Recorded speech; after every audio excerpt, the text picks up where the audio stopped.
Hello, everyone, and welcome to this week's World Deck Showcase. And we have our annual World Prediction episode here. I am with Joe and John. How are you all doing? Trainer Joe, thank you. Trainer Joe. Thank you. Oh, wait, that's right. I got relegated to trainer. I haven't done the professor in a while. So we're back with our discussion here.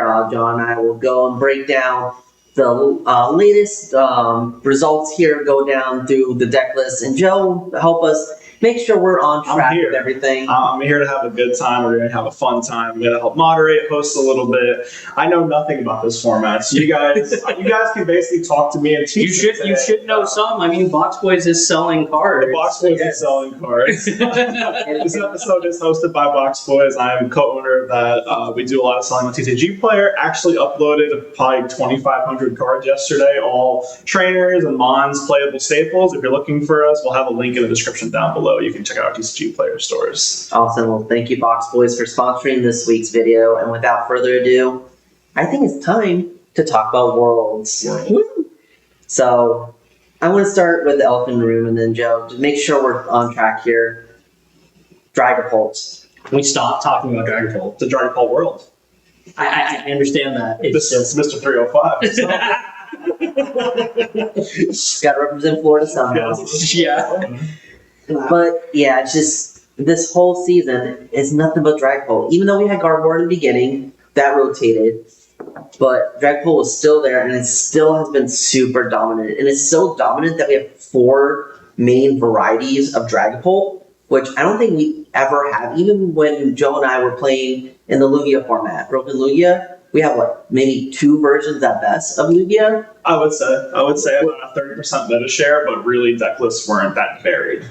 And now we have straight Pult, Pult Noir, Pult Hammers, Pult Blaziken, Pult Dusknoir, and I'm sure with Pitch Black, we're going to have another variant of Dragapult. I mean, technically, even Mega Ninja is a Pult variant because Pult is used in it. And some of them. So the one that placed at the Japanese tournament, the Champions League, was a Pult variant. Yes. So with that, do we just expect Pult to be another 30% meta share? What was the meta share for NAC? Do you remember?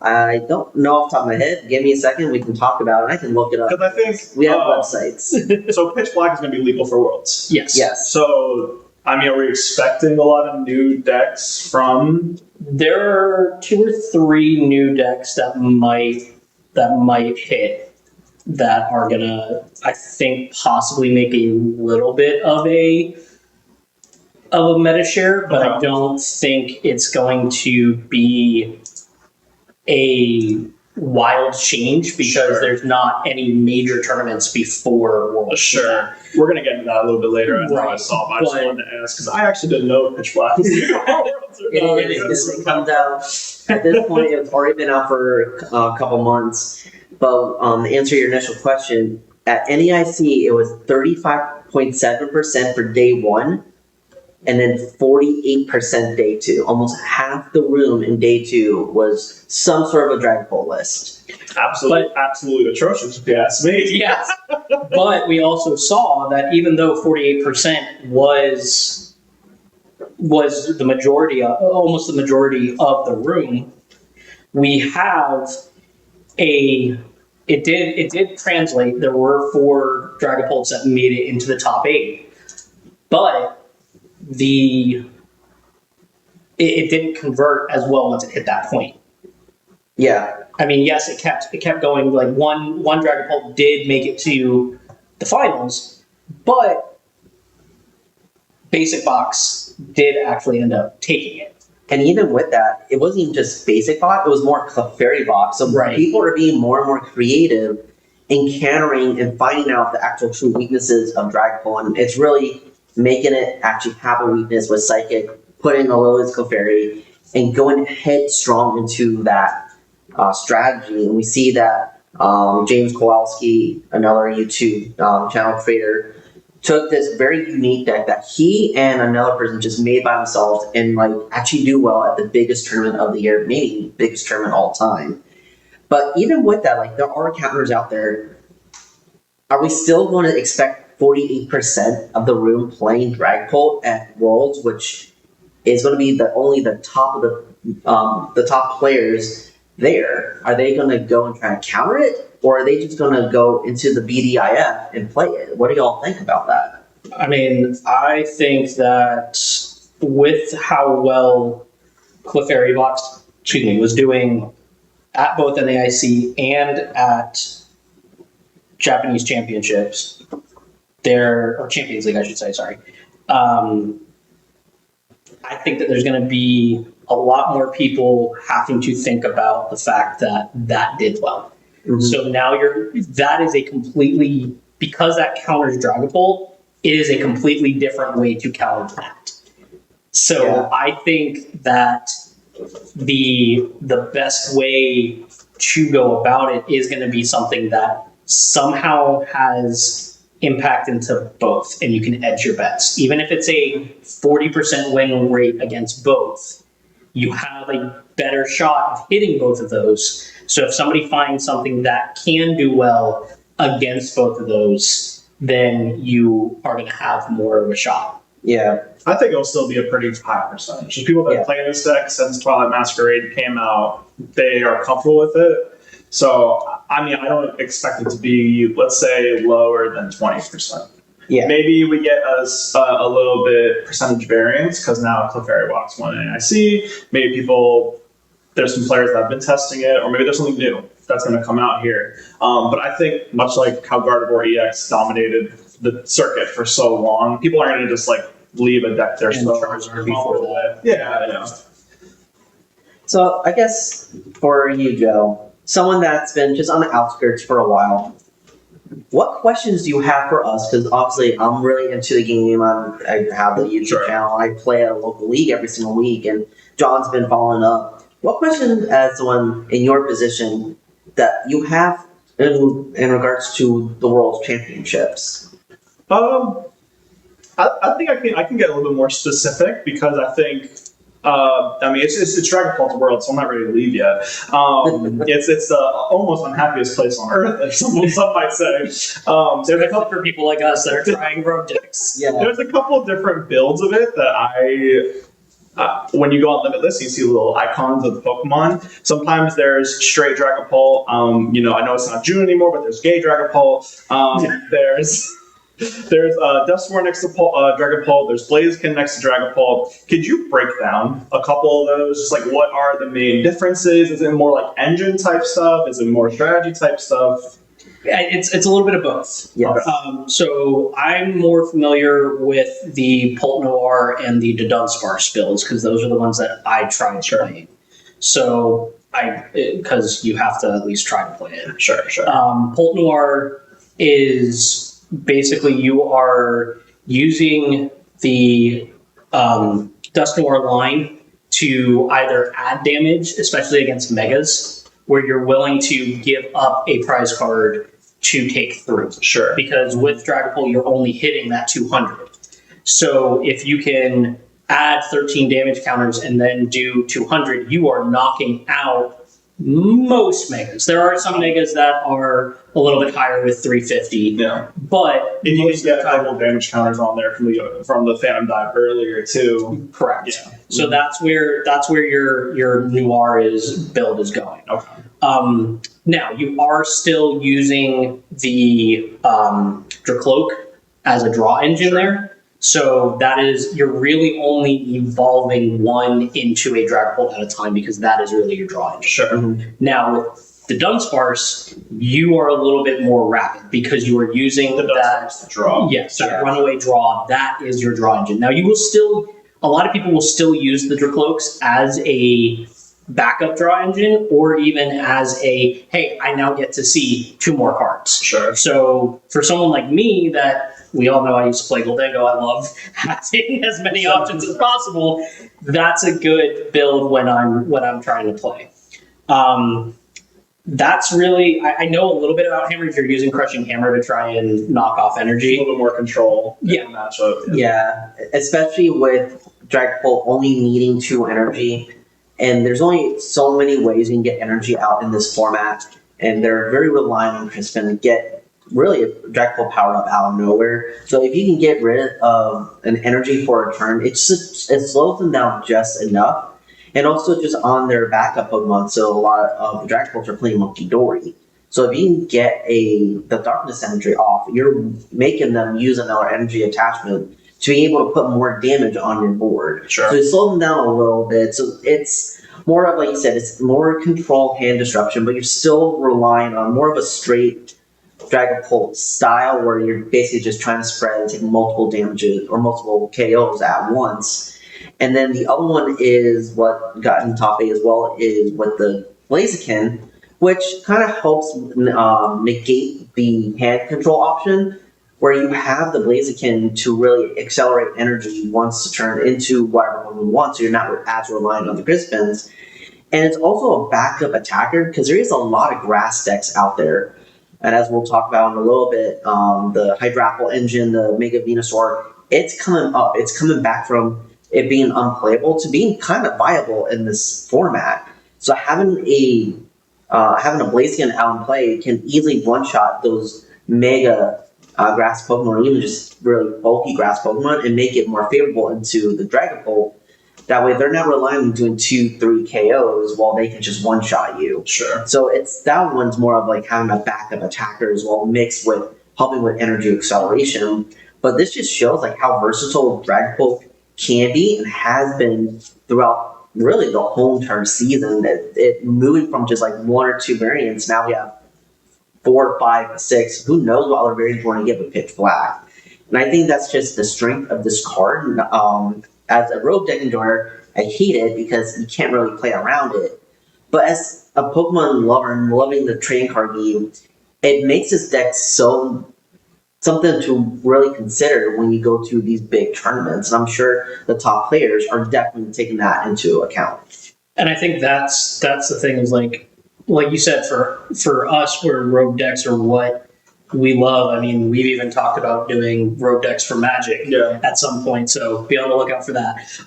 But it's cool to see. I don't think we have ever seen, at least since I've been playing, we've ever seen a main deck archetype that has this many variations. Yeah. I think Guardy X, the newest one from Scarlet Violet, is probably pretty close.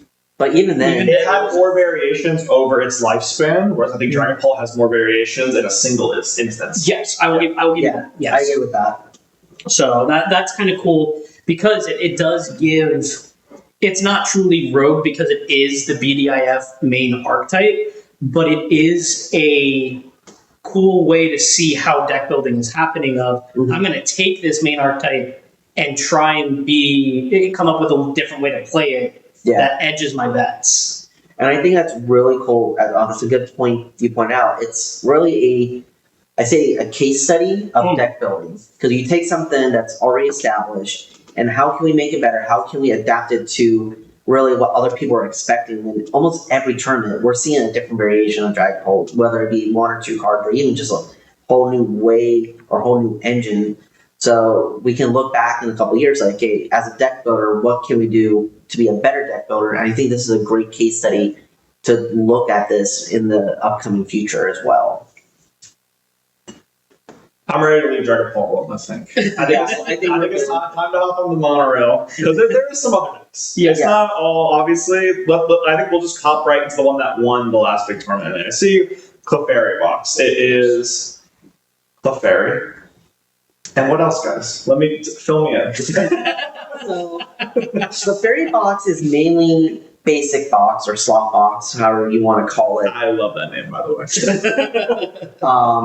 So it's basically just you have a slew of basic, heavy, high HP for basic attackers. But the difference with what won NAIC versus what traditional basic box is that it really leaned into the Lily's Clefairy and play with the Lily's Pearl to make it a single prizer instead of a multi-prizer, because the item Lily's Pearl makes any Lily's Pokemon at one cost 1 less prize when it gets knocked out by damage. So really leaning into there, knowing and recognizing, okay, I'm in the Dragapult world, I'm going to go against mainly Dragapult. I can just hit for weakness, and they're only taking 1 prize versus it being a 2-for-2 shot. that's the main difference. It also has a lot of just I say energy Pokemon type advantages too, depending on what they're going on. You have the Wellspring Pokemon for the water. You have Pissimian for the fighting. It's whatever flavor of basic attack you want to put in there, it can fit that role. So I mean, Raging Bolt for a beat stick. I mean, you're mainly using Mega Kangaskhan for the beat stick, but to again, like you said, reduce the amount of prize cards being taken. If you can use Raging Bolt instead of Kangaskhan, if Raging Bolt's going to get knocked out, you have one less prize card that you're taking instead of taking 3 with the Mega. But also Chen Pao. A lot of people I don't think are talking about that, but with Chen Pao being in there, when you're going up against the Team Rocket's decks, they really rely on those stadiums. Or if we haven't seen it in a while, but Marty's Grimstone. They rely on that stadium. So having that in hand and being able to go, oh, by the way, boom, your engine is now shut off. You give yourself an extra turn.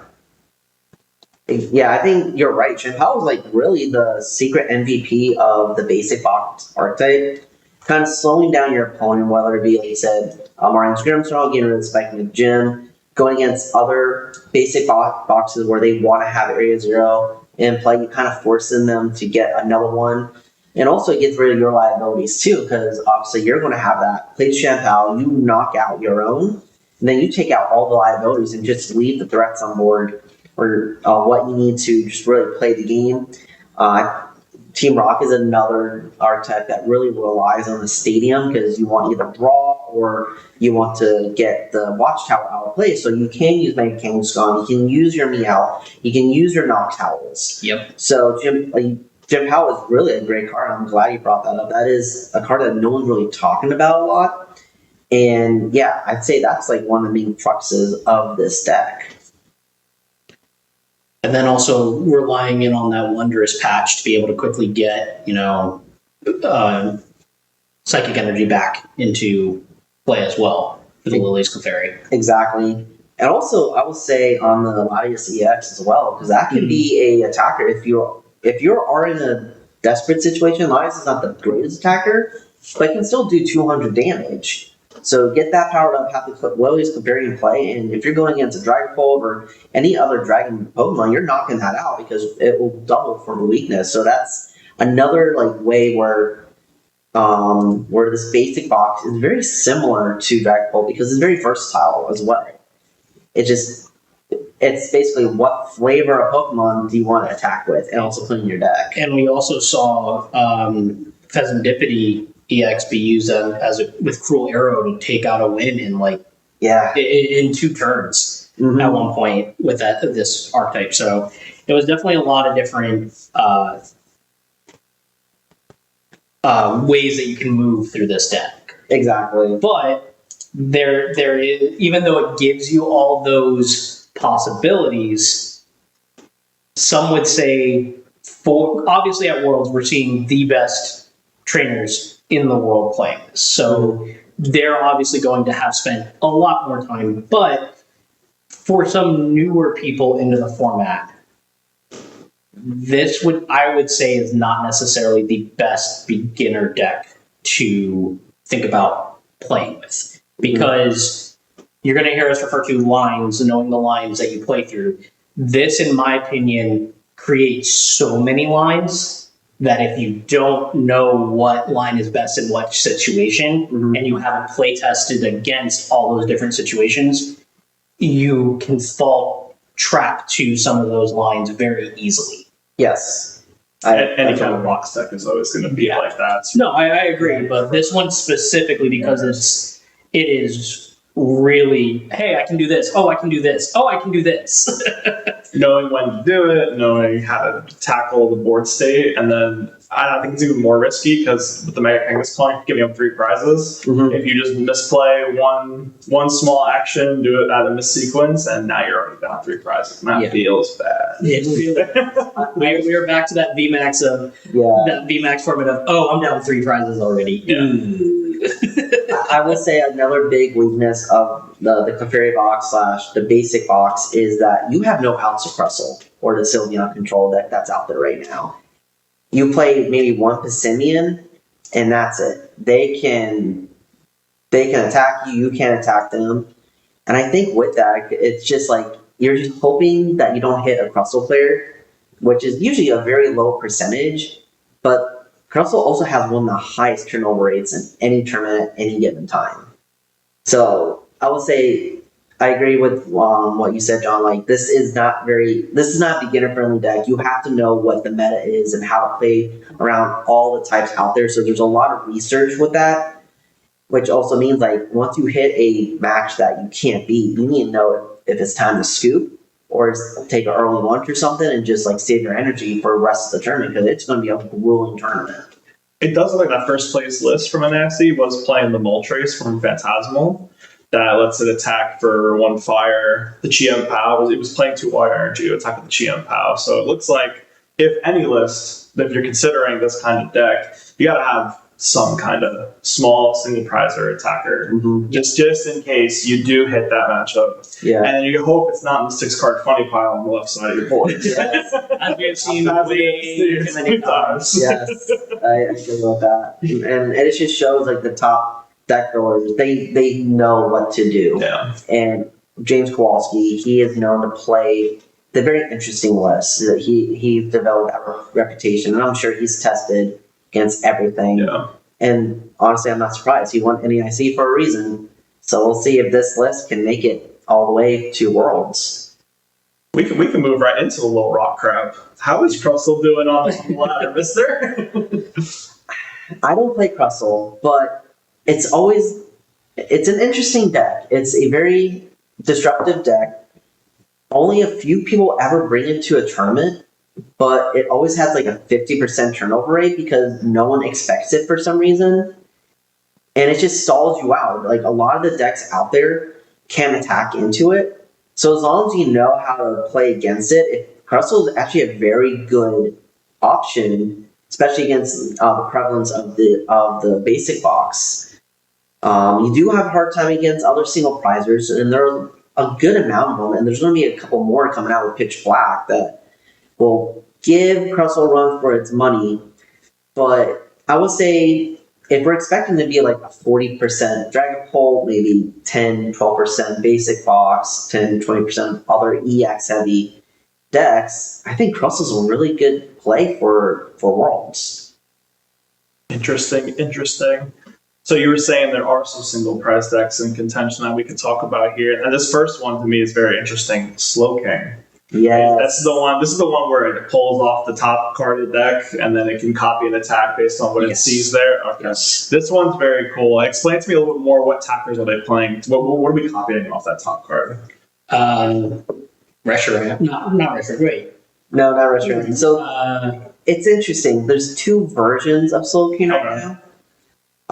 The first one, it's more of a straight line with that Ross Coffin used at NEIC, got 3rd place with it, and we saw that it won Turin the tournament before, where your only attackers are really the Kyurem, where it's Trifrost, where you basically put 120 or 110 on 3 Pokemon, or you're using the new Metagross from Chaos Rising, where technically it's supposed to have additional metal energy, but because of the way the wording of the card is, you don't need metal energy for this deck to do 300 damage. So you have that, plus because you're using the Slowking as the attacker, you're hitting for Psychic Weakness. If you have the Clefairy in play, you can one-shot Dragapult no problem, and then anything else can get KO no problem as well as a single prize deck. So it's really, I wouldn't say it's hard to set this play up, but from watching the VODs, sometimes you brick, and that's the biggest struggle with this deck.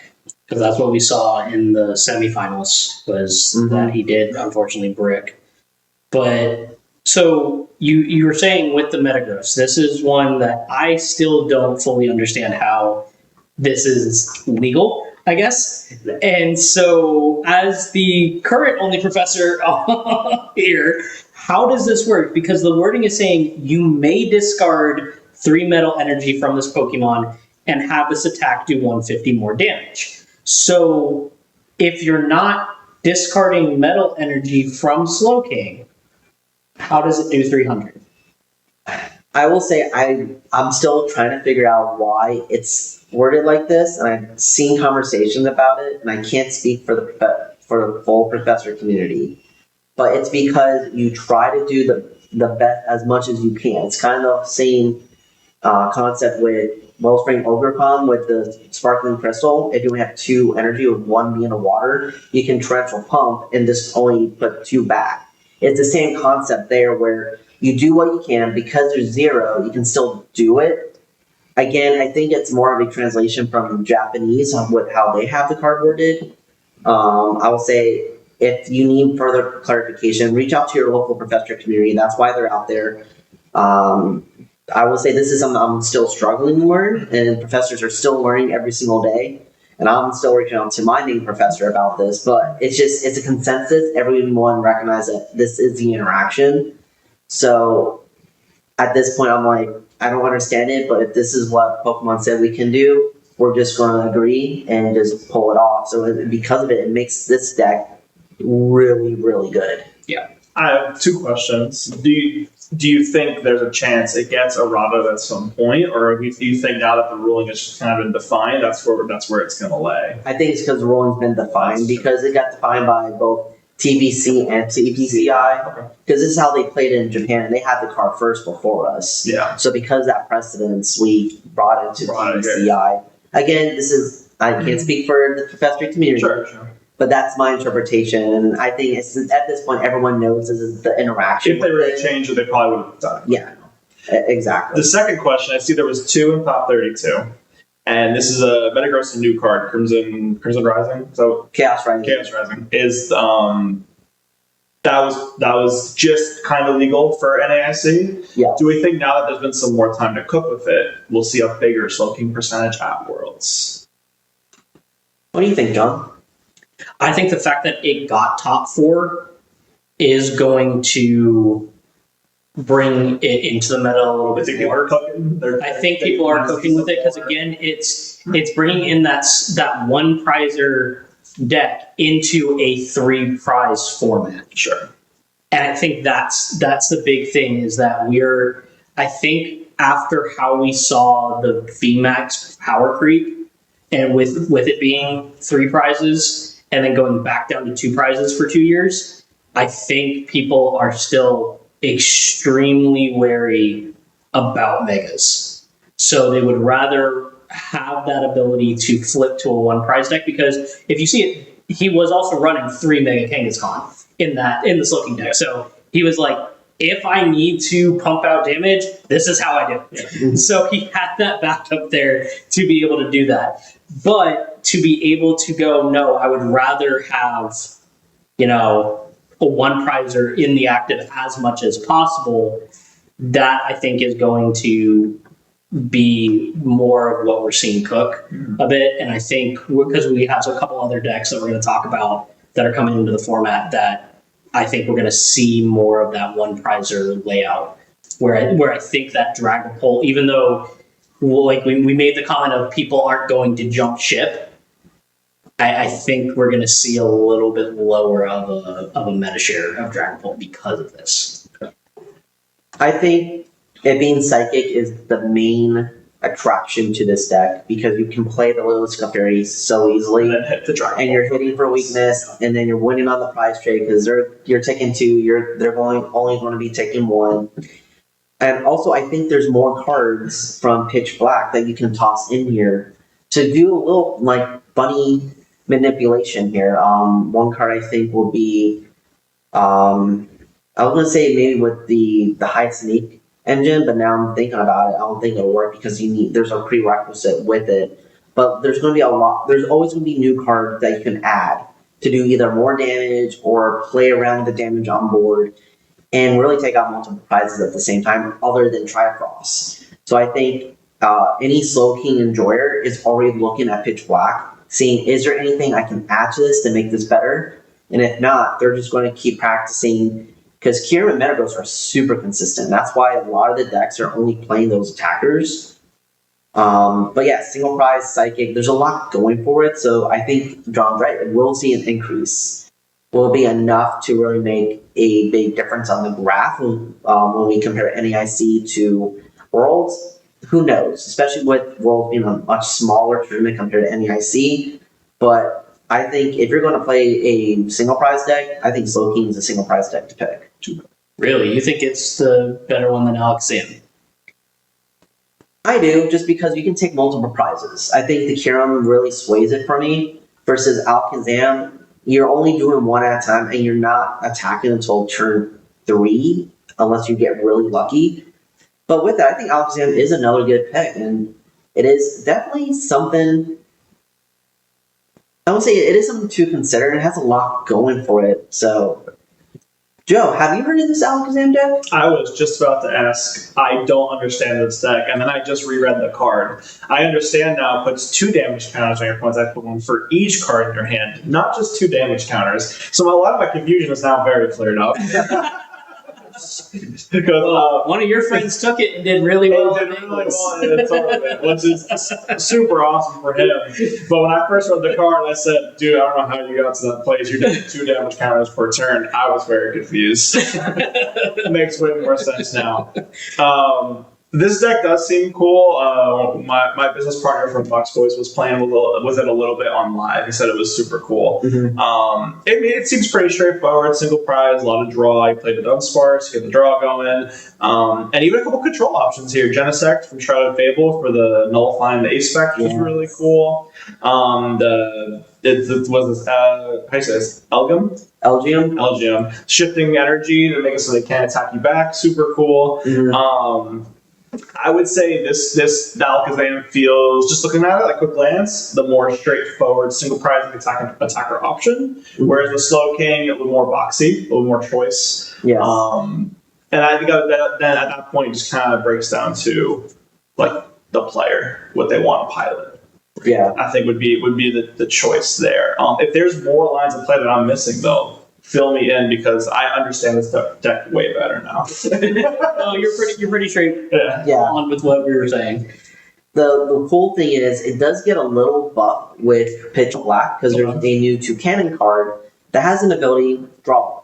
So even though you're drawing one more and then it has an attack for just 1 energy, where it does, I can't remember the most part, but it's X amount for every bench Pokemon in play. So there's another backup attacker versus just relying on the Alakazam, but really it's there for the draw. If you have a couple of those out, mixed with the Dunsparce, mixed with the abilities on Alakazam, you can see a lot of your deck in one turn and really help with it if you get hand destruction. Because the biggest flaw of Alakazam is Xeros's Machination.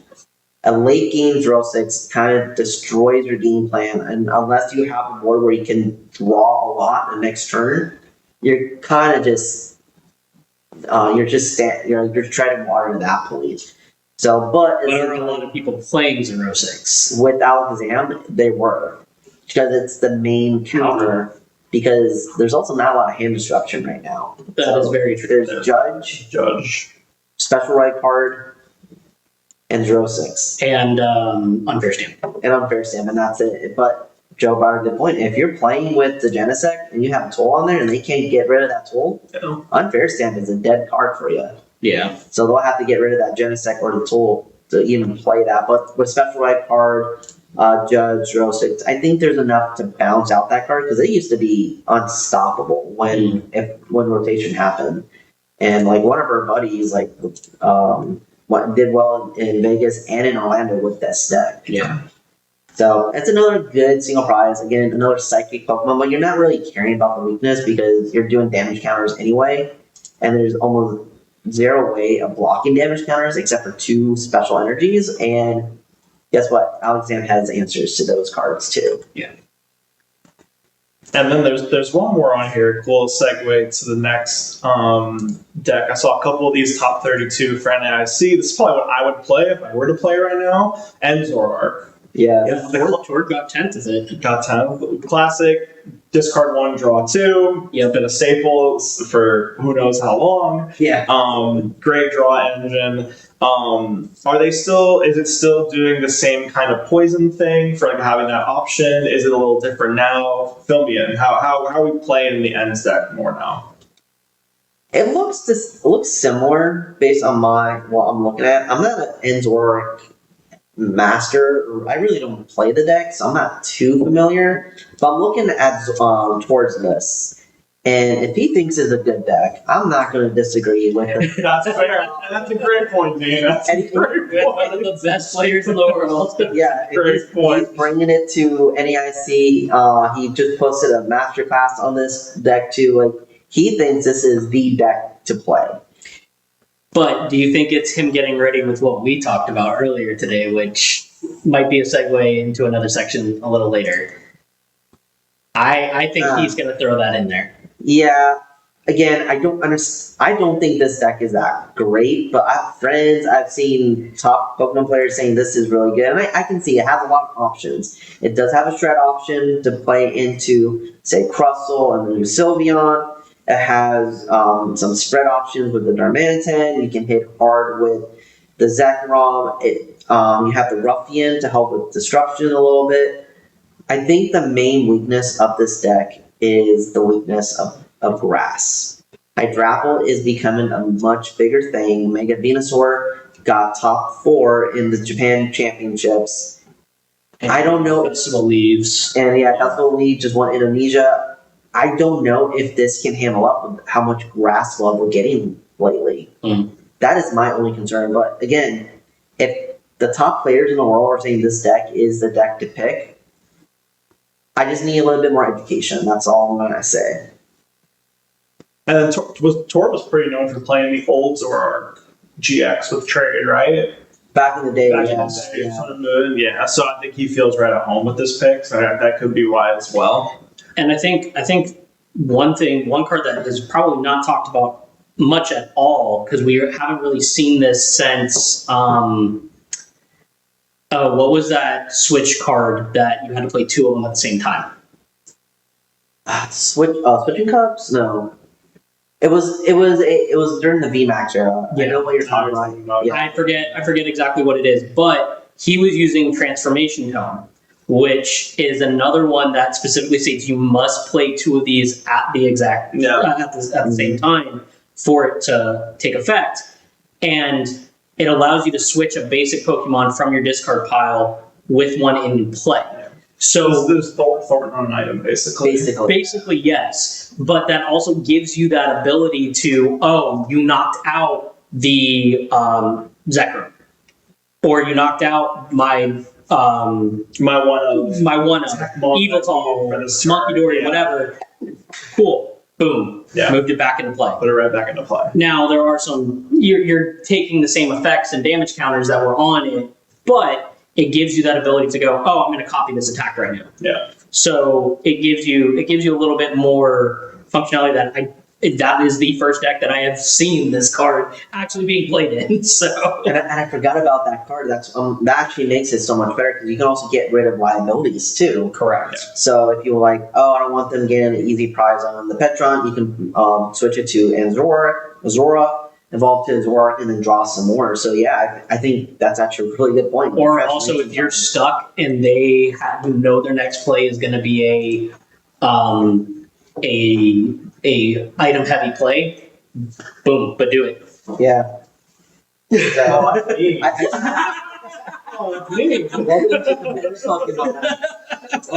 no, that's great. Yeah, I think the transformation tome brings so many more plays. I totally forgot about that card.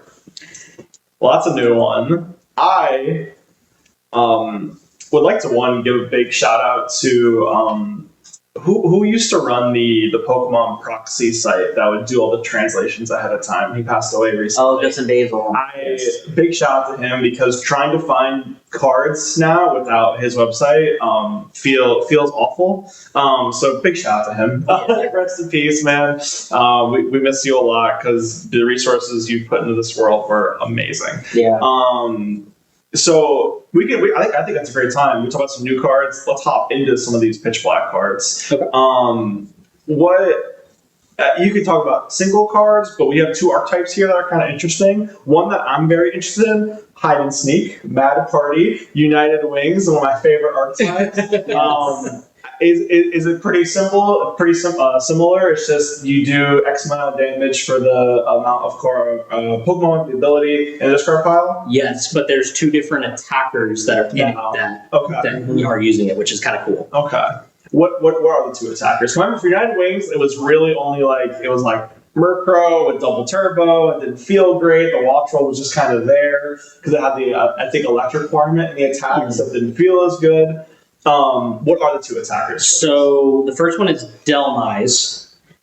So that one here. So the archetype is called hide and sneak. So it does require there to be cards in your discard that have the hide and sneak ability attached or on them. Mm-hmm. So with Delmise, and I'm having to flip through tabs here. Sorry, because unfortunately on TCG Limitless it is currently not translated. Mm-hmm. So it is a regretful rage attack. So it's 30 plus damage. So if you have 4 or more Pokemon in your discard pile with they're saying it's a ghost ability. It is going to be the hide and sneak ability. Mm-hmm. This attack does 140 more damage. God forbid we get some good translation. TCG. I know that was a big topic. It's like why? Like we like the ghost bill and we got hide and sneak, but flower selecting. Yeah.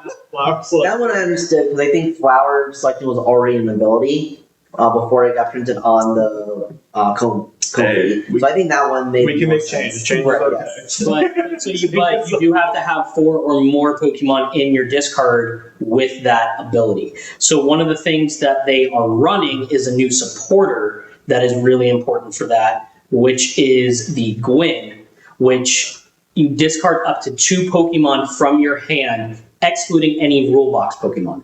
So what you're really doing is you're discarding the Shuppet and the Bayonet that have those abilities. That's what you're trying to get. You're running a 4/4 line of those. Sure. So you're trying to get those in. But what's nice with Gwyn is you get to draw 3 cards for each Pokemon you discarded in this way. So you discard 2, draw 6. It's pretty good. It's pretty good. That's pretty good. And we'll talk about that card.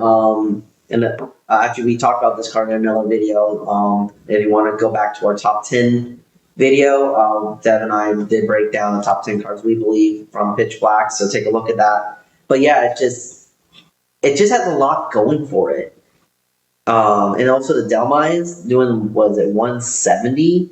If I'm doing the math right. Yes, 170. He has a 1 prizer. And it's psychic, so you play Lewis Clefairy.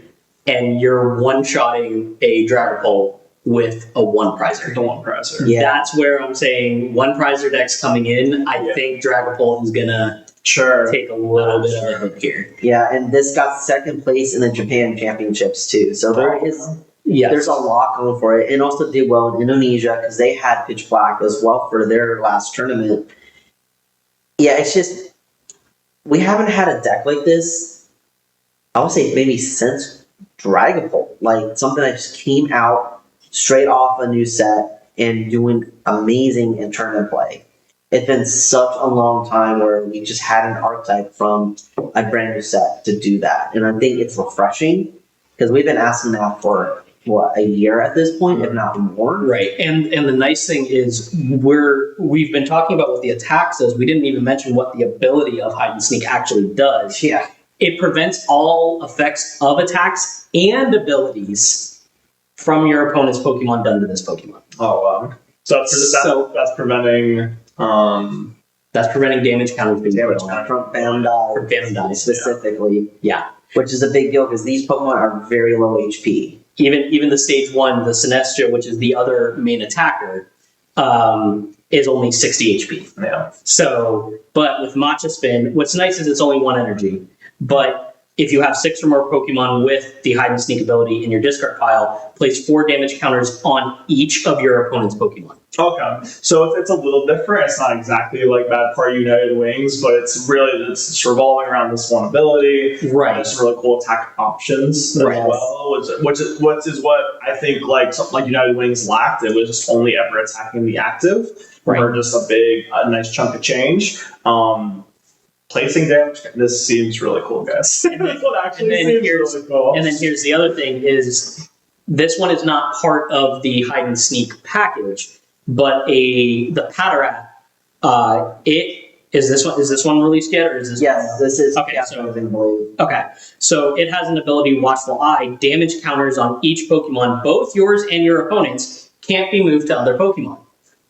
So what does that shut up? There you go. And I think that's very important because we haven't had a deck where Patrat has found a home yet. Right. And this is so good because in a lot of the lists we're seeing, it's really more of a Turbo Delmise, really focusing on the Delmise attack with having a backup with the Sinistcha. But there is a Spiritomb that plays with the highest sneak package as well, where if you have 13 or more Pokemon in your discard that have the highest sneak ability, you can quadruple the damage count on your opponent's board. So you set up with the Sinistcha, you set up damage with the Delmise, and then you can take multiple prizes with Spiritomb of the end game closer if you're in that position. A lot of decks don't play it, but I can see having a one-off just for that attack alone. Yeah, and this is the PokeBeach translation. So we're gonna say the name of this attack may probably be changed for the international, but it's called Soul End. So probably gonna get it changed. Yeah, but and it's only for 1 psychic. And so, but it's choose 2 of your opponent's Pokemon and quadruple. But still, you have 10 damage counters on a Dragapult, on 2 Dragabolts or 2 EXs. Yeah. Boom. 400. 400, or 2 Megas. Yeah. Boom. It's game. Game done. So, again, at the time. But 13, you have to have 13. It is a game ender, but you have to have 13 of those hide and sneak abilities in there. That's asking a little. I mean, it's a great attack, but that is asking a lot. Yes, that's why it's a game ender. And I will say, at the time of recording this video, we haven't really seen much with Pitch Black yet. So what we could say could change by then. But I think that there's enough information out there to really show that, like, I think it's mainly a Delmise deck with the Sinistcha as a backup attacker. But it's just another single prize that really can target Dragapult very well, and just because of how the deck plays, it can target other decks just as well. And I think that was something we haven't talked about. Like, when we plan to go in a tournament like this, or really any regional, do you go after, I want to play the BDIF, or do you go after the counter? And this deck kind of does both. Right. So that's why I'm like, I want to bring this up, and like, this is an option. It's a brand new deck, and it's pretty freaking cool. Yeah, but I will also let you take on the other archetype that's really coming up, because you're our resident metal player here. So yes, so the new one that did well in Indonesia is the new Mega X Drill. So it has 2 attacks. The first attack for 2 metal for 90 damage, and you discard the top. You mill 2 cards on your opponent's deck, and then for 3 metal, you do 200. But if you have 2 additional metal energy onto the Pokemon, you do 130 more damage. So you're doing 130, which is knocking out Dragapult. Again, we're going after Dragapult. That's basically what this format's all about. But for 340 HP, there's not a lot of fire decks out there. You can really set up damage and really do well in tank with this deck. You play the Jumbo Ice Cream to help heal some damage. Since it's the Mega, I can see also playing Wally. I'm not sure if the current decks are playing Wally. The one I brought is not, but you can heal all that damage and then put the damage back on with Metal Maker if you find, and make sure you have enough in your deck. Has AZ's Tranquility, which is another healing card. I think there's just a lot of tankiness to make Excadrill, and with the lack of fire decks right now, I think it's in a really prime position to at least definitely make day 2, maybe get top 32, I would say. Will it win the tournament? I don't know. I think there's not enough right now for it, but I can see someone taking this deck and have a pretty decent run. My only concern is we were talking about the different variants of Dragapult. And one of those variants. If I was Yes. a Dragapult player The fire and I was worried about Excadrill, I would be taking the Blaziken build. Yeah, and I will say the Blaziken version is probably the least played of the Dragon Ball variants, but at the same time, they're all pretty good variants, and I think that is one of the weaknesses. Like, yeah, there's not a lot of metal or fire decks out there, but the few fire decks that are out there will eat this up for breakfast, like so easily. So the list I have is only a 3-2. I've seen it to where it's only like a 2-2. I've also seen it where it's a 4-4 line. It depends on how heavy you want to make the Excadrill. But again, I think because of the possibility of fire, I feel like trainers may be a little afraid to play this at a tournament like Worlds. Maybe the next regional people do this, but I've also seen guides out already for Mega Excadrill. Like, people are hyped on this card. It is good. And having the Metal Maker abilities kind of powered up out of nowhere, you have the Metagross that we previously talked about as a backup single prize option as well. I think there's a lot going for it. Will it top a tournament like Worlds? I don't know. I think there's a little more experimenting that needs to be done. But I say you can definitely get cash with this deck, for sure. Very, very interesting. One thing I want to touch on there, you mentioned fire weakness, and one deck that we didn't touch on, we were talking about other options for Worlds, but we can touch on it now because it also, same deal, that fire weakness. What's the deal with Mega Venusaur? Why is it seeing a little resurgence over, say, in Asia, whereas where I'm checking NAIC lists, I'm not seeing it as much. Does it get something from Pitch Black that's making it more apparent? Did we figure the list out? Did we figure the 60 out? What's going on there? I'll be honest, I have no idea why it did so well. And that's been the question. It's like, why? Yeah. I will say the Teal Mask Meganium package is still super strong. You don't need a lot of energy to do a lot of attacks. It does play the Mega Meganium as well. So you can, as more energy on there, it hits more. But I can't. It just did well. It just did well. Someone I'm just looking at the list. Yeah, There is nothing new. So it is Asia, so that's the one, right? Yes. Yes. So that could be, maybe it's a consistency thing. Grass, we know grass usually has a pretty decent consistency. I feel like grass decks are always pretty consistent. Yeah. So that could be part of that. Do we think the Worlds players are really taking it into super account, though, the point where we might see an uptick in the Blaziken pulp as compared? Well, looking at the Japanese championships, you are having in the top 20, 1, 2, 3, 4 Blaziken lists, and 2 of those are in the top 8. 2 of the top 8. So maybe. I would, yeah. And I think it's more of like just the Venusaur package. It's more of the Teal Mask Meganium package.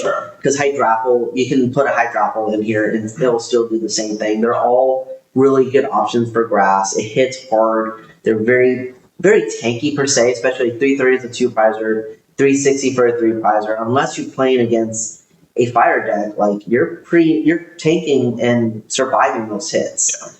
But as we saw, John brought up a good point. Japan has already seen that shift and they're ready. They're already playing the Blaziken. Yeah. So, but that one I will say, out of the Dragapult list that we have seen, in my opinion, that is the least consistent deck. yeah. And they are doing best of 1 format. So when you go to a best of 3 format, like at Worlds, do you run that risk of, all right, cool, I got 1 win, but I still have to get another win against the same deck? Yeah. And by then, my opponent might have already figured out how to play around me. Yes. Which it's the cream of the crop. Right. But I will also say, if there's going to be a resurgence in dark decks with Zoroark and like Toxtricity Box, stuff like that, grass is a pretty good option too. It's just what are you expecting to be in the top 6 decks? Yeah. Obviously, we know Dragapult, but what are the other 5? And if you think you have a good matchup to the other 5 decks, I say grass is a decent option for you. Yeah. And I think maybe that number 2 slot you can kind of do some box deck, but the other 4 in the graph could be a bunch of different stuff. Yeah. I'd say at this point it's a pretty hard guess. Which we've been seeing in the last couple tournaments. It's like Dragapult at the top, and then everything else has been pretty even. Yeah. So it's like roulette. Like what will people be bring? there? Yeah. I see another one on here. Sylveon Control Box. Is it a Crustle wannabe, dude? I think so. I think so. Only 2 players did well at NAIC with it, but I saw the game on stream, and it's from the 2024 World Champion, Fernando Cifuentes, and he's having a blast on stream playing this because it's very high rolly. The Sylveon is basically Crustle with the Safeguard ability, prevent all damage done in this Pokemon from attacks, and you're only doing 100 damage, so it's a little weaker than the Crustle, which Crustle you're doing more damage, and you have other ways to modify the HP with Grow Energy. But I think what makes this deck pretty good is that you have Psych Out, which is 160, and then you can discard a random card from your opponent's hand, so there's a little bit of hand destruction. This is on the Espeon EX. So you have like one little kind of attacker control there. It's seen a lot of control, Monkey Dory, the Dene, and then Baby Serendipity. This is the big one. So when it has a dark energy on there, if it's damage, you have to flip coin.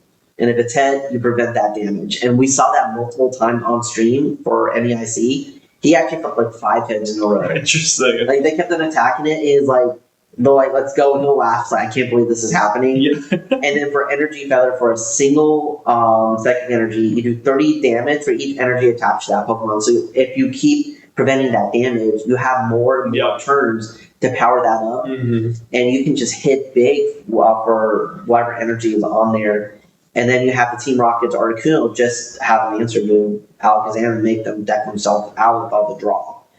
So, in my opinion, I think Crustle is the better, like, safeguard Pokemon. But this is actually a decent option to another way of looking at it. And obviously, he got top 128 with this list. So, I think it just needs more. It plays the new Janith. I don't know how to say this character's name. I never could in the game. But you heal 150 damage from one of your second Pokemon. So if it does get damage, okay, you heal it. You play 4 of those. Yeah. You're playing the Jumbo Ice Cream. You're playing the Hero's Cave. Exactly. So it's very... And then Zerosix to take on Alakazam. Single prize matchup. And then you have the Dene to recycle the Janith over and over again. Or the Zerosix. Yeah. So I think this is more hand disruption versus Crustle is more tanky. And like, you can't hit me, you can't take prizes. And this is more of like, I'm not going to let you play the game. So I think it's a little similar strategy, but 2 different strategies. Sure. Yeah. And there's one more on here that I think we've time to talk about one of your favorite Pokemon, John. Have we figured out their credential yet? No. We have not. No. You want to think about that? No. I will openly say no. Has it had any placements at any of the Asia tournaments? Yes. Okay. It did actually. Well, not top 8, but it was. I'll take a moment of this. Yeah. It was. Where'd it go? It was top 30. It got 28th at the Japan Championships. But as I said, it was a Dragapult variant. So you're using your Cloak as the draw engine, and then you're running a Dragapult EX to help finish the game. Sure. Because now, one thing I will say is that they didn't use Misty, which I thought they would have. But because in Pitch Black there is a new Misty supporter that allows you to put 4 water energy onto a Pokemon. Was it out? It should have been for Pitch Black. It's in Pitch Black. But the problem is with that card, it ends your turn right away. Oh, does it? So I guess, your turn ends. Yeah. So I think that's the thing. Like, yeah, you can, No. yeah, that's why it's good for like the new Werelord that's coming out in this set. But I would say it's for someone like Greninja, it's easier just using the upper energy. Yeah. I will say, for those who follow, Tim Danklin has actually a pretty good list right now for Mega Greninja that combos it with the Festival Lead, just so you can get your resources. Oh, I would say be on the lookout for that. I think at the time of all these tournaments, it hasn't been solved. I think for Worlds, it may have, and I think he's on the right path with it. I saw him play this on his YouTube channel. It's pretty good. It's pretty consistent too, and you get other options to attack other than Mega Greninja because you do play the Festival League package with the Sea King and Golding with the Boom Boom Groove, so you can grab what you need and then hit the ground running. I think if we're going to see Mega Greninja, that is the way to do it. I've also seen it with the Zoroark package, just so you can draw and get your resources. But at the end of the day, to me, Mega Greninja is just a worse Dragon Ball. Yeah. It does almost. It does. Honestly, I would rather just play. Even though I would love for Mega Greninja to work, I would rather just play regular Greninja EX. Yes, I think that's a little better. And there is going to be a new Greninja EX card coming out with the 30th celebration, but that's going to be like way later in the year. I think that's the card missing. So I think right now, get your Mega Greninja pieces, put them in your binder, and just wait for the 30th anniversary, and then it's going to pop off. 30th anniversary, maybe March of next year. We'll see what happens. It's going to be one or the other. It's going to be one or the other. But you made a point of putting it into the Enzora arc, and I think that that's a good transition into what we think is going to be like, or what we want out of Pitch Black to actually do well. Not that we necessarily think is going to do well, but what we want to do well. And I have a 2-card combo that I think is going to really be cool to see, which is the Mega Darkrai and Dark Bell combo. Yes. Because with the Mega Darkrai, you are, it is, I think it is three dark energy. And if your opponent's active Pokemon is has any affected by any special condition, it is now just knocked out. So that is, it's almost like the, what was the dark that we were dealing with Scarlet and Violet, with the take out a stadium that the opponent's knocked out. Oh, I don't remember. It was an ancient. It was an ancient Pokemon. If you know, put it in the comments. Yeah, let us know in the comments. We were not prepared. Marissa used to play it all. Oh, Rory Moon. Rory Moon. There we go. Took us there. We got it. It rotated. That's what. Still comment. It's fun. We like it. Yeah. Engagement helps. Let us know how quickly you got it. Yeah. But so it's kind of going back to that, and we're not going to have the dark patch, unfortunately, to help us with that. But I think that this with the Dark Bell, which you and your opponent's Pokemon now are confused, Unless you're a darkness Pokemon. Yep. So it does nothing to the Darkrai. Yep. Hope you're not going against a mirror. Right. But I think that in an Enzora Arch package, when you're running the Petron EX, just be able to quickly switch. Sure. Yeah. I know it's not an En's Pokemon. I know that kind of breaks the whole point of En's Pokemon deck. But I think that just being able to go, you have a Dragapult. Boom. Yeah. I think this package is what that's missing. Will we see it at Worlds? Maybe not. Maybe not. But I would love to see it on the channel, though. And this is something I was talking to John before we recorded. I think Volcanion EX is actually another decent option too. It actually, I think, plays with what you're talking with the Petron, because then you can burn with the Volcanion and use Petron to bring the Darkrai up. Yeah, it poisons itself, but there's ways to get around that. And then, you just knock out the opponent's Pokemon without getting the Dark Bell, just in case if you're item locked or something like that too. So having the draw with the Enzora, having Pokemon like Volcanion EX mixed with the Darkrai package, because you also power up the Darkrai with Janine's Secret Art with Energy Switch as well. There's multiple ways to get this going. I think this is going to be a very underrated deck. Maybe not for World. I don't think there's going to be enough time to really make it optimal. But I would say if you're looking for a nice special condition package deck, bring it to your first regional, and I want to see y'all on stream with it because that's going to be awesome. But also, we've been talking about Abyssai, which is the one that knocks out. But with Night Raid, if any of your bench Pokemon have any damage counters on them, it is then a 220 point attack for 2 dark. So if you're using the Petron anyways, something gets brought up. Oh, switch, boom! Now I'm doing 220 for 2 dark. Yeah, that's pretty cool. That's great. It might just be we're missing that dark energy accelerant. We're missing any besides the psychic energy accelerant. We're not missing. We're missing any energy accelerant because I saw Zeraora in Pitch Black, which cool. Electric Beat Stick, yes. Yeah. Miraidon, please come back. Yeah, but we don't have.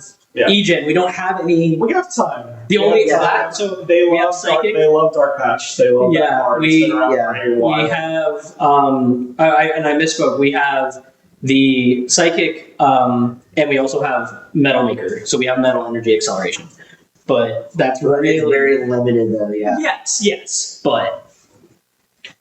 Dean, did you have a card from Pitch Black that you wanted to see do well, even not at Worlds? So my pick is going to be Bastiodon. It's a new card. It's a new fossil card. This is the fossil deck you were talking about. Yes, but explain it for the audience. But you can play it outside of the fossil deck. So it has an ability, Ancient Bulwark, I believe. It prevents damage from attacks to your active if your opponent's Pokemon has 2 energy or less. So typically it's paired with. There's a Rampardos in this list too, where you can still flip a coin if it says you discard energy. But with the decks out there that only need a couple energy to attack, and there's no really good other energy acceleration in those decks, you can stall out your opponent by not letting them attack. And there's actually a list out there paired with Iron Thorns. So there's an opportunity where Iron Thorns can make Worlds again, paired with the Bastiodon, and just have turn off the abilities of your rule box Pokemon. Oh, you can't attack me because I have Bastiodon. Good luck, find a way around this. Dean, if I see Iron Thorns in another World Championship box at Target, which I won't see it because it's at Target and there's no Pokemon at Target anymore, I'll still be very sad. But remember, players are just playing to get the cash money. They are just playing to get the cash money. I cannot hate the game, but man, that box is going to be so sad. But I think the Bastiodon has room in a lot of other decks too. That's just one of the main ways I've been seeing it. There's a boss box with it. I've also been seeing it as a tank deck with maybe Kangaskhan and the Aurorus to help with tank. The Aurorus will help with tanking with the Kangaskhan, and then the Bastiodon helps with preventing attack to the Kangaskhan. Sure. So I think there's a lot of versatility and a lot of creativity with that card. Yeah, because it shuts off. I'm running through all of the attackers for most of the Dragapult lists. The only one that has an attacker that isn't 2 or 1 energy is the Blaziken build, which we're not seeing a lot of people run. Yeah. For now. But that right there shuts off. If you got that and then in Iron Thorns, they can't accelerate. I will say, as far as pre-world sets, this one definitely adds a couple cool possible new archetypes, a couple cool tech pieces. Mm-hmm. So it's nice to see a set have a little impact, make people really think about what they're going to play at Worlds. Yeah. Whereas some other pre-world sets have not been super. The last 2 years, I don't think we really saw anything major except for Buddy Poffin was like the big card that got played right before Worlds 2024. Yeah, and then it's always been was like 1 or 2 cards, and now this year it's like, no, you're having full archetypes come out, which is great. And I'll be honest, when I saw Abyss Eye / Pitch Black come out, I'm like, oh, there's really nothing good. But as Dev and I have really deep dived and did a research on these cards, there's actually a lot more playable cards than what we were anticipating. Yeah. Like, if you look at our top 10 video, we had a hard time trying to even get a top 10, we actually had to do more because there was actually more options than they thought. I thought it would be like, oh, we'll only pick 5. The other 5 would be hard to do. No, Pitch Black's actually be very impactful, and there's a lot of creativity that this set can bring, especially with being the last set before Worlds. Yeah. And also, especially out of an 81 card set. Yeah. It is a small. An eighth of the set is like, yes. So Worlds is it late August? Late August. So we have about 2 months in the kitchen before. From that time that we're recording. So this will come out the week of, but yeah, like we recorded early just to get our thoughts out there. And it's like, there's a lot to do, and I'm excited to see what the top players come up with. Yeah, same. And again, like, yeah, time recording, there's going to be a lot of time in the kitchen. We're in the off season technically, so there's going to be no competitive events IRL, but there's still a lot of online tournaments. Yeah. As soon as Pitch Black comes out, I know there'll be people trying their best. I've seen things on social media of like, okay, we're going to have our own IRL testing tournaments. Sure. There's one going to be in Georgia. I'm sure there will be plenty across the nation. And yeah, I think this is going to be a very interesting Worlds. Yeah.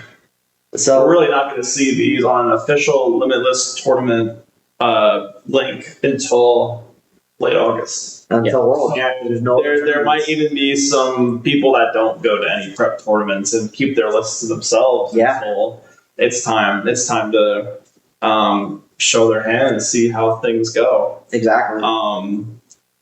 Quick side note, I thought Fossil Slot Box was really funny. I was going to include it in there, but then we got sidetracked. I do have a question for you guys. Yeah. Who is the Shadow Rider Calyrex of this tournament? What do you think the Spectre Dark Horse is going to be?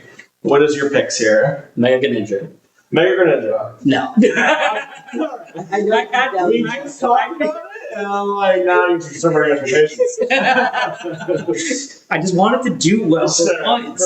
To be fair, I think with the Tim England version, it may do well. So, but If it gets top 32, I'll be happy. He's got to make no more videos on it and save the recipe for Worlds. But no, in all seriousness, I think Mega Venusaur is, like we just saw with Japan.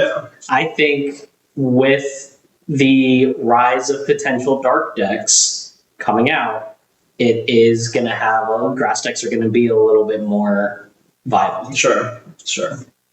Dean, what's yours? for me, and this is I already told John this earlier today. This is a deck I've been playing a lot, but I think Ethan's Typhlosion is going to make a deep run. Okay. One, I think because a lot of people are on the same wavelength as John, Sure. and they're like, okay, I think Grass is going to be better.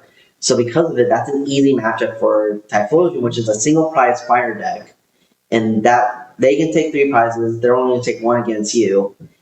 And also, I played in Orlando. Granted, I didn't do the greatest in Orlando, but my Dragonfall matchups are actually pretty close. I went 1-1-1 with every single one of those games, except for the one I won with 2-0.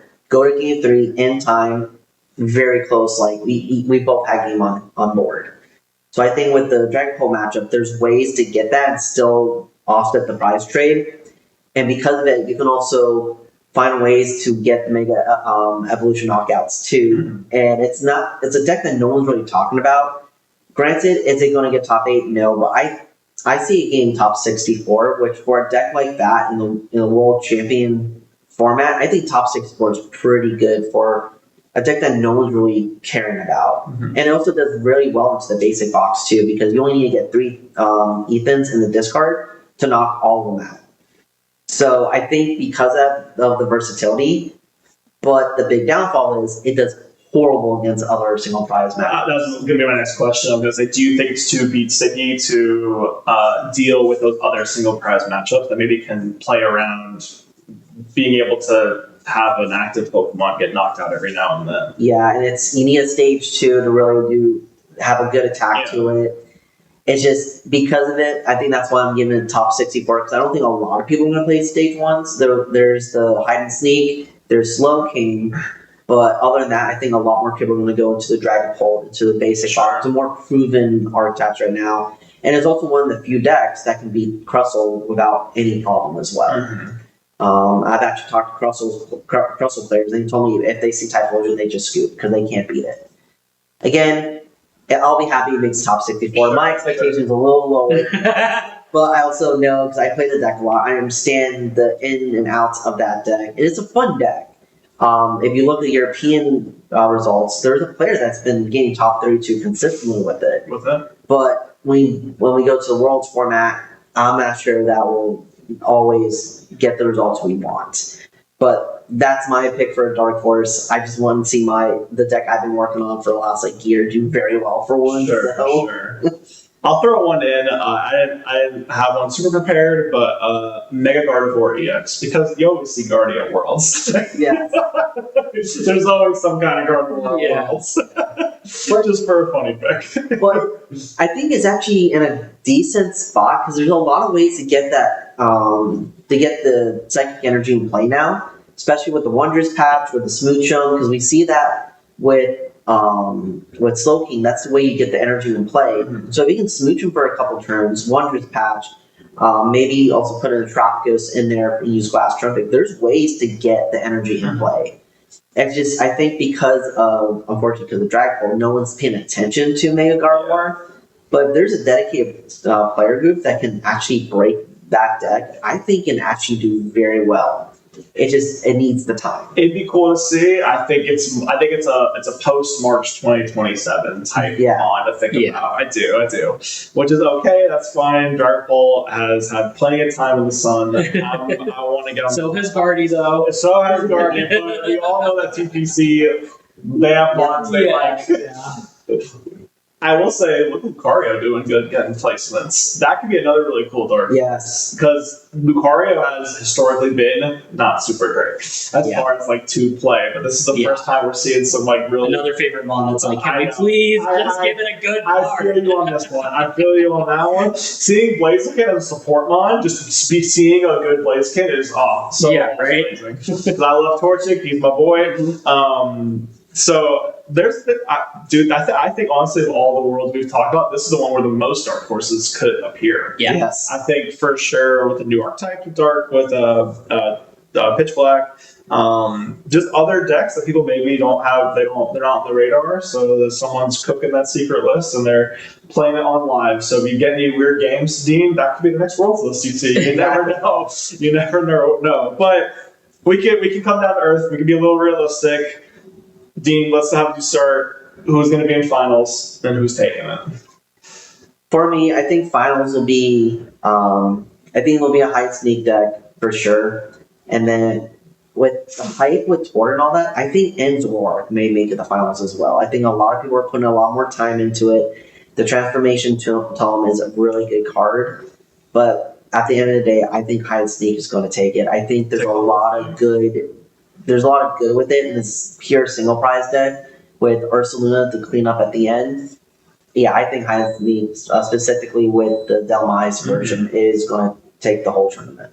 It's got options. It's a single prizer. I mean, that's hard to play around. That's hard to play. They gave Mad Party, they gave United Wings a way to snipe, and that seems very interesting. Yeah. I hope it's not so interesting that it's 30% of tournaments after Worlds. John, how you feeling on Worlds? What do you think is going to be on there?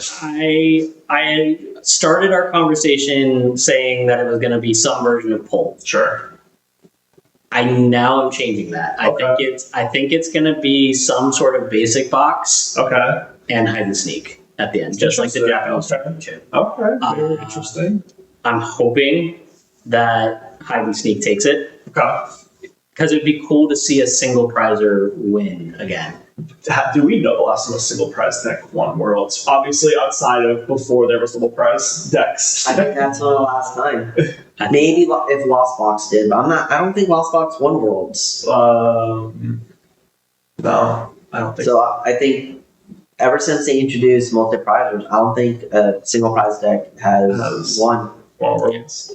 If we're missing one, put it in the comments. Let us know. Unless you're counting, I think seniors, Baby Roaring Moon won. Sure. But not Masters. I would say we can keep it in the scope of Masters. Yeah. That's the one. Nothing against the juniors and seniors. It's just people are really focused in on the Masters. And that's That's where they cook the hardest. and that's the format that we're playing in. We don't play Sure, against yeah, we the don't junior play and against senior the- format as yeah. much in higher competitive tournaments, so we don't know. It's a little different. And Yeah, locals is different because they get merged in sometimes, Yeah.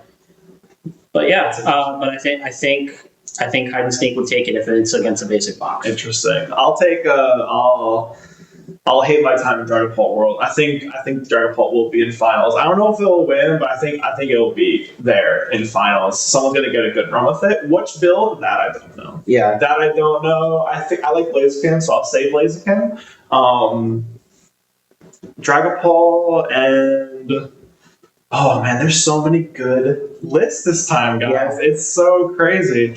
Let's go. I like Dean's other pick of the Enzor arc because I also like that deck a lot. So let's go like Dragon Ball Enzor arc, and it's towards somebody else. You think Tor's finally going to get his? Oh, I don't know. We'll see. We'll see. Yeah. I think does he get the finals and just doesn't win? Yeah. He needs it. That's the last thing he needs. It's a world championship. We'll see. We'll see. He's been master classing and cooking in the background. We'll see what he pulls off. I'm gonna say it's like definitely a world I'm actually looking forward to watching. Where I feel like in the past years they were maybe a little predictable. Yeah. Yeah. The more we had this discussion, the more it made me really realize there's a lot of options out there. Like, yes, Dragon Ball's going to be a big majority of the matchups. But we're finally getting things to play against it. Yes. Which is nice. Yeah. So I know I'm definitely going to be watching it. At first, I'm like, oh, maybe I'm not going to, but there's with Pitch Black, I think that opens up a lot of possibilities. Yeah. So I think at this point, we've talked about all we could for Worlds, and it's just time to watch it. Now we wait and see. Yeah. Now we wait and see. 2 months at time of recording, a week at release.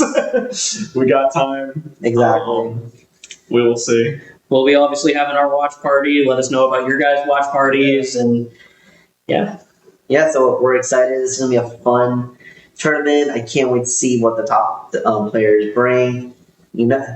Hey, historically, road decks have won 50% of the time. It's not always the BDIF. We've seen that with the Iron Thorns a couple years ago, and it seems like every other year. Sometimes the road deck is the tech into the meta to counter the meta, which ends up taking the W if they get a good run. So we'll see. We'll have an episode where we debrief Worlds. And the three of us may get together for that, or maybe Devin and I. We'll see. We'll look at our schedules for that. We'll let you all know.